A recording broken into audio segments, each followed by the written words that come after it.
As Mickey's right-hand man gets confronted by a group of wayward teenagers, he fires a few rounds off his rifle to scare them away, forcing the remaining teenager to relinquish his phone.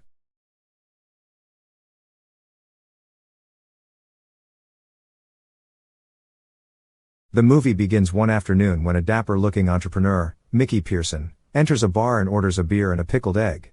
He plays a record on the jukebox while enjoying his meal to pass the time. He then calls his wife, Rosalind, to schedule their date night, only to be interrupted by an unseen figure seemingly shooting him from the back. Sometime before this incident, Mickey's right-hand man, Raymond Smith, comes home to his apartment when obnoxious private detective Fletcher appears to provide details on his new case.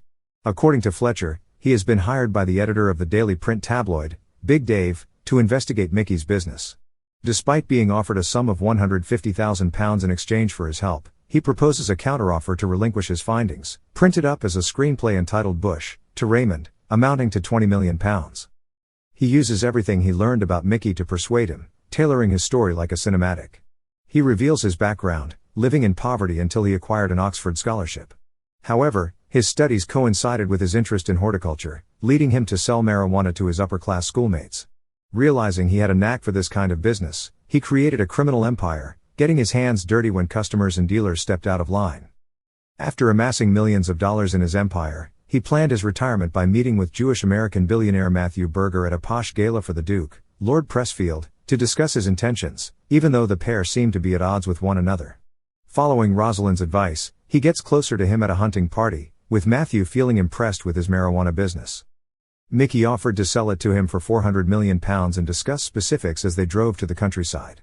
Fletcher adds that Big Dave intends to crush his criminal empire after getting snubbed by Mickey at a party by refusing to shake his hand.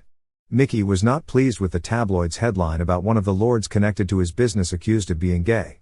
To retaliate, he instructs Fletcher to unravel his connections to Lord Pressfield and find anything incriminating. Continuing the story, the detective reveals that Mickey took Matthew to Lord Duncan's estate to lay out his plans to grow marijuana under the estates of aristocratic British landlords who need cash to maintain their upkeep. He proposed to build 12 farms that would eventually spread across the United Kingdom and increase the market share.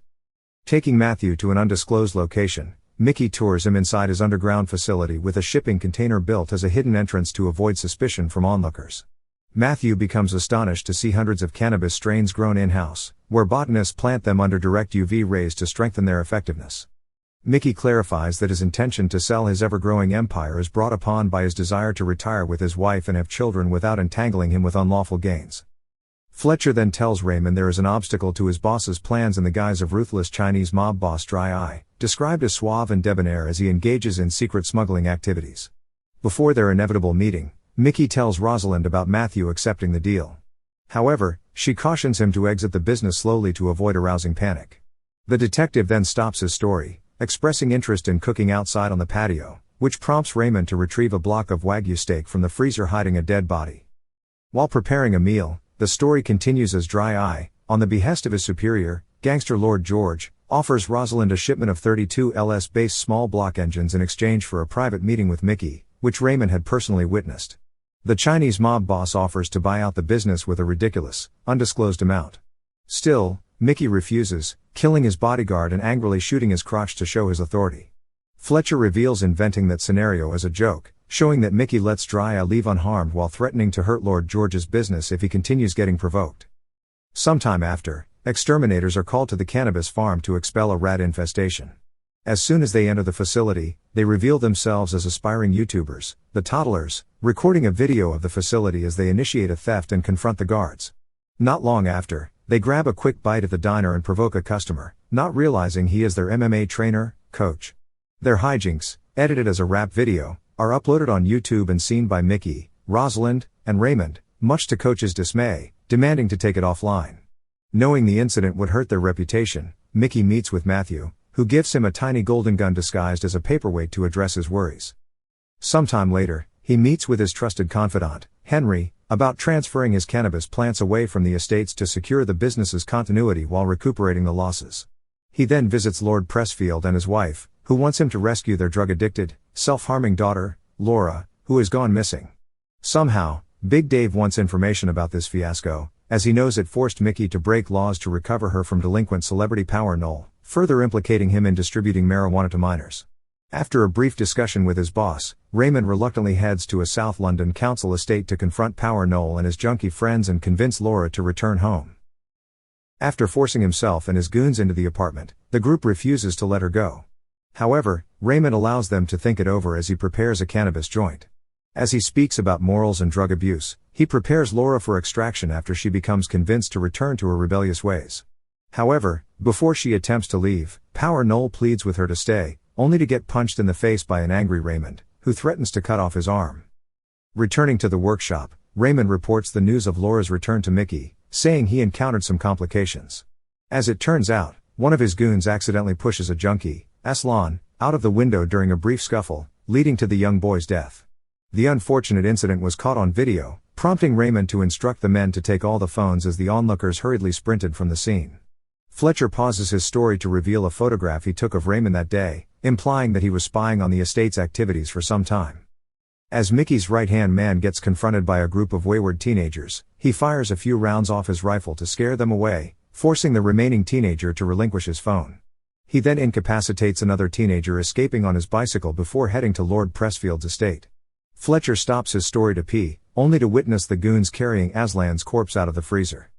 Later, it is revealed that Coach learns about Mickey and plans to make amends for the toddler's chaotic behavior by locating Fook, one of Dry Eye's henchmen who disclosed the underground lab's location.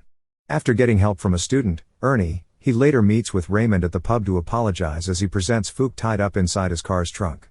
The young man pleads for his inhaler, but as soon as Coach gives it to him, he runs away, falling off the bridge and getting fatally run over by a train.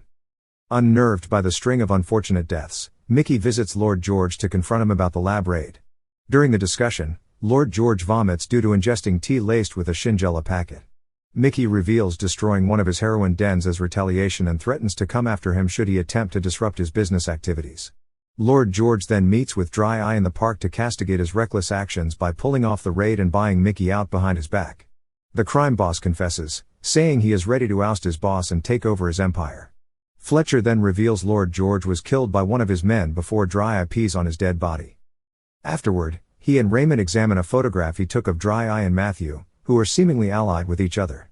Deciphering a translation of their Cantonese conversation in the screenplay, Matthew intended for Mickey's cannabis operation to get disrupted to lessen the deal's price. Dry Eye loses patience and threatens him to stay out of his way as he takes over the Chinese mob after getting a blessing from his uncle.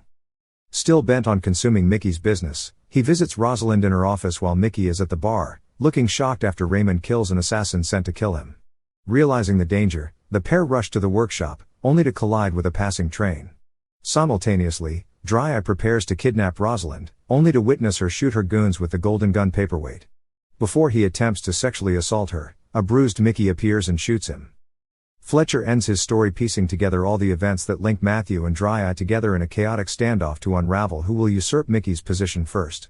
Despite the lengthy evidence detailed in the screenplay, Raymond refuses to accept the blackmail. He asks him to leave, forcing Fletcher to give him 3 days to pay up before he leaks the information to the tabloid. Unbeknownst to the investigator. However, Raymond calls for backup to deal with Big Dave. The following day, the toddlers appear outside the Daily Print to kidnap Big Dave after work. Some hours pass, as the editor awakens naked in a van with Coach, who reveals he was drugged and filmed having sex with a barnyard swine. He then threatens a horrified Big Dave to drop his investigation and cease the publication of Fletcher's material unless he wants the video to go viral. Raymond thanks Coach for his help, despite the teacher's reservations about leading his students in a gangster life. Later, Mickey and Matthew meet at a frozen fish plant, a front for his European cannabis distribution operation, entering a freezer to talk privately. Due to the recent disruptions that plagued the business, Matthew decreased his offer to £130 million, explaining his reason in a domino analogy. Mickey then surprises him with Dry Eye's frozen corpse hanging behind the boxes, revealing he deduced his plan. Matthew becomes unnerved when his Mossad bodyguards have been eliminated, and the video of his conversation with Dry Eye is shown on a laptop. With Mickey defiantly staying put in his empire, he orders Matthew to stay inside the freezer to die unless he transfers £270 million in compensation for the blood and turmoil he caused. He then reveals to be less affected by the money, but by the harm Dry Eye brought to his wife, a price he believes can never be paid with any monetary value. He then instructs Matthew to cut off one of his body parts to compensate for this indiscretion. Elsewhere, Fletcher approaches Raymond at lunch for the payment, only for Coach to present him with a suitcase filled with documents, revealed to be his insurance policy, after getting surveilled by Raymond from the beginning. Somehow, he placed a tracker under Fletcher's shoe the other night, allowing the toddlers to acquire a stash of incriminating evidence. Though Fletcher gets imprisoned in a steel crate, he gets freed upon revealing he has also sold information to Aslan's Russian oligarch father and ex-KGB, who sent the assassin to the pub to kill Mickey. Simultaneously, Mickey is kidnapped by 2 Russian goons. At the same time, Coach eliminates the Russian intruders in Raymond's house, allowing Fletcher to flee amid the shootout. Fortunately, the toddlers save Mickey by spraying the car's windshield with bullets to kill the men. Sometime later, the events of the incident are narrated by Fletcher in a Miramax film pitch meeting. Afterward, he hails a cab, only to see Raymond driving and trapping him inside the vehicle. The movie ends as Rosalind confirms his capture, relaying the news to Mickey and preparing to toast their success. Thank you for watching. Subscribe for more videos like this to help the channel out. Have a nice day.